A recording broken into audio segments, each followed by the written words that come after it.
Welcome back. In the summer of 2020, protesters in cities across the country were crying out for police reform. Madison was one of those cities. That year, the Common Council created the Office of the Independent Police Monitor. Now, it was supported by virtually everyone. It was the first in the state and was seen as a new age of policing and community involvement. But 5 years later, not a single case has been investigated, and up until last month, not a single report filed. The idea was to be independent, but has that independence become a roadblock?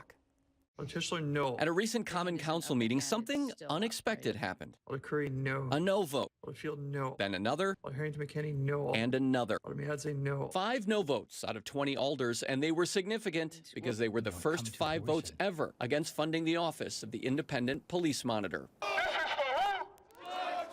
It was formed in 2020 when protesters were marching in cities across the country, including Madison, calling for police reform. I really think it's something that is important to have. Isidore Knox is a current alder and an original member of the Police Civilian Oversight Board, or PCOB.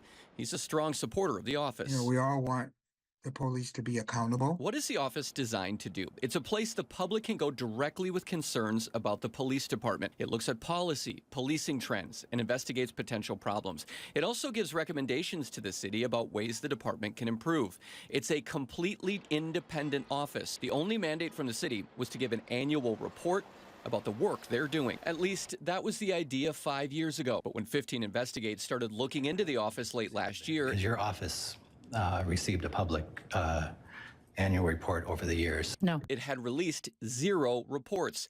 In fact, the first report was only released last month. And to date, there are 0 recommendations for changing policy. It didn't happen, and it must happen now moving forward. That was the focus of the debate when the Common Council finalized its budget last November.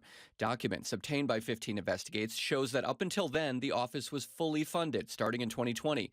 To date, the office has been allocated almost $2.5 million. I think that we have not done enough. But alders started asking both publicly and privately to 15 Investigates why they would continue to fund an office that wasn't producing results. A lot of what I'm hearing tonight is honestly not completely selling this for me. So why did it take almost 5 years for this independent agency to file a report? Alder Knox believes it traces back to the first days. I think there were some difficulties from the beginning. Knox thinks the problem started with the formation of the oversight board that would choose the independent monitor. It took that board 2 years to even hire the position. I think the hiring process alone took more time than it probably should have. The independent police monitor was eventually hired in December of 2022, nearly 2.5 years ago. So why did it take another 2 years to even see a report? It's Robin Copley. To try and answer that question, 15 Investigates went to the source. I am the City of Madison Independent Police Monitor. Robin Copley will be the first to tell you how difficult it is to launch an office like this, the first of its kind in the state. When I came into this job, there wasn't a checklist waiting for me. There wasn't, a how-to manual. As far as building this, it has been very difficult. I think a lot of people would say 2 years is a long time. What's your response to that?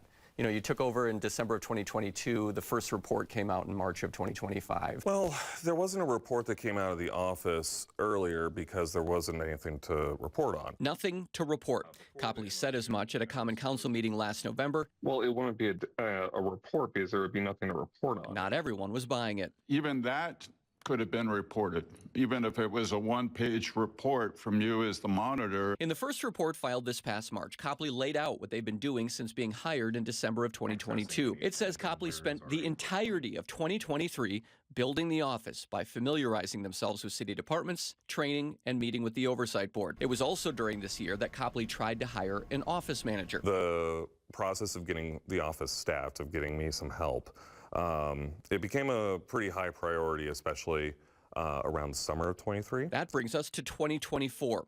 Copley was still trying to hire staff when in March, they went on leave. Up to that point, I was the only full-time full-time employee of the office. So my absence led to a very long pause as far as the office's operations. That meant the office would remain dormant until the summer of 2024.